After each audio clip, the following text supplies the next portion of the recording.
भारतवर्ष के इतिहास में कुछ महापुरुष ऐसे हुए जिन्होंने अपने जीवन में प्रतिज्ञा की और उन प्रतिज्ञाओं की वजह से भारत का इतिहास ही बदल गया।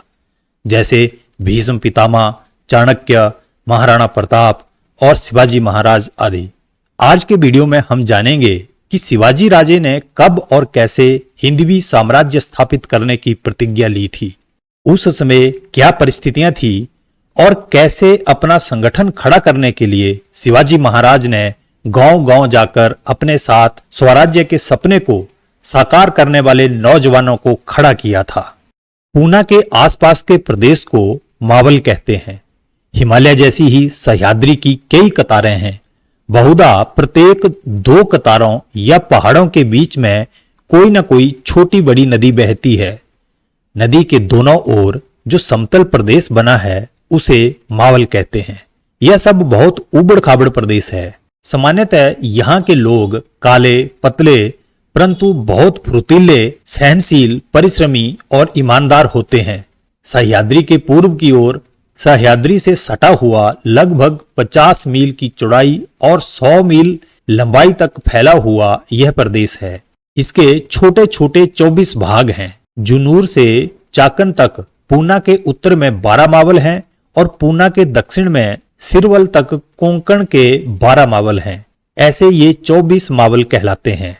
ज्यादातर हर मावल में एक एक देशमुख घराना प्रतिष्ठित था और मानो वह राजा ही थे। शासनाधिकारी अपना सब कामकाज उन देशमुखों की अध्यक्षता में चलाते थे और ये देशमुख आपस में खूब लड़ते थे।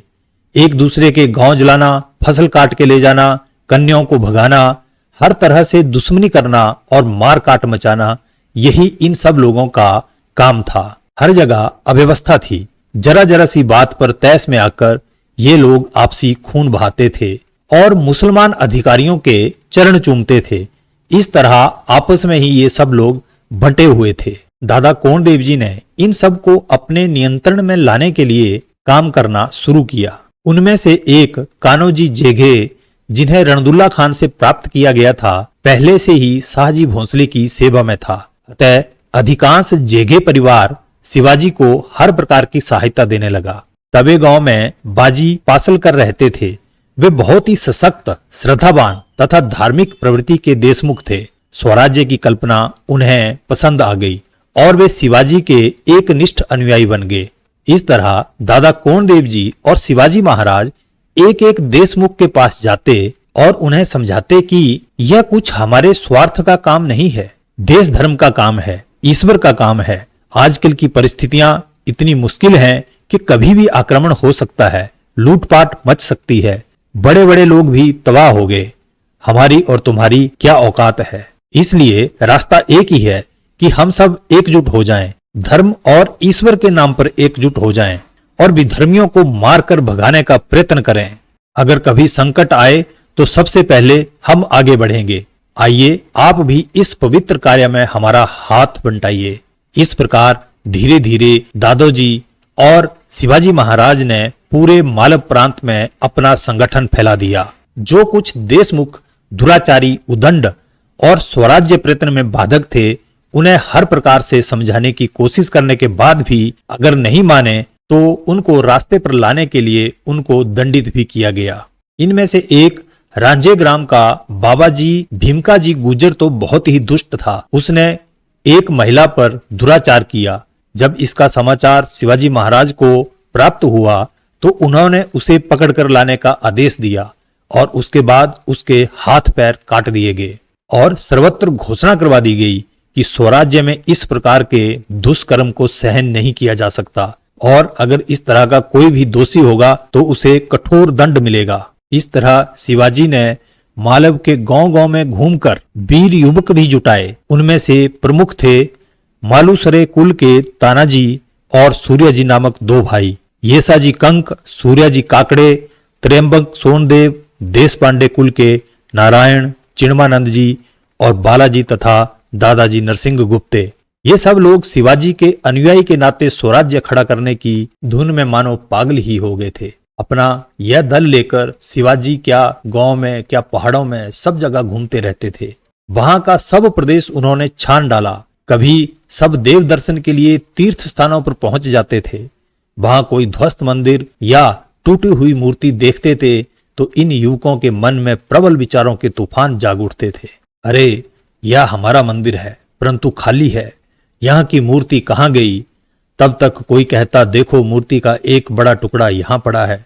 दूसरा कहता, यहाँ भी एक पड़ा है। आसपास से और टुकड़े लाए जाते और उन्हें पास पास रखकर जोड़ने का प्रयत्न भी किया जाता। कोई कहता, क्या यह टुकड़े जुड़ सकते हैं? देखो कैसी सुंदर मूर्ति थी। तब आवेश से भरे शिवाजी राजे के उद्गार निकल पड़ते, यह तब ही जुड़ पाएगी जब जोड़ने वाले सबल होंगे और तोड़ने वाले समझ जाएंगे कि किससे पाला पड़ा है। मूर्ति और मंदिर क्या, सारा देश ही ध्वस्त हो गया है। उसके कई टुकड़े हो गए हैं। चोरों ने टुकड़े आपस में बांट लिए हैं, वे मालिक बन गए हैं। और जो असली मालिक हम लोग हैं, वे चोर या गुलाम बन गए हैं। हमें यदि अपने देश का फिर से स्वामित्व ग्रहण करना है तो बड़ा सामर्थ्य खड़ा करना पड़ेगा, आत्मर्पण करना पड़ेगा, जान हथेली पर लेकर कार्य करने के लिए निकलना होगा। धर्म स्थापना के लिए हमें स्वराज्य प्राप्त करना होगा। इस तरह से विचार विमर्श करते हुए परिस्थिति पर विस्तृत चर्चा ये टोली आपस में करती और स्वराज्य की आवश्यकता पर सब एकमत हो जाते थे। कभी ये लोग किसी दुर्ग पर पहुंच जाते और देखते कि वहां पर बहुत अव्यवस्था है। पूना के आसपास ऐसे कई किले थे जो उपेक्षित थे, उन्हें सहज अपने अधीन किया जा सकता है। धीरे धीरे स्वराज्य निर्मिति की कल्पना सबके हृदयों में दृढ़ मूल हो गई। एक दिन पूना के दक्षिण से 50 मील दूर पर रायेश्वर महादेव के मंदिर में ये सब नवयुवक एकत्रित हुए।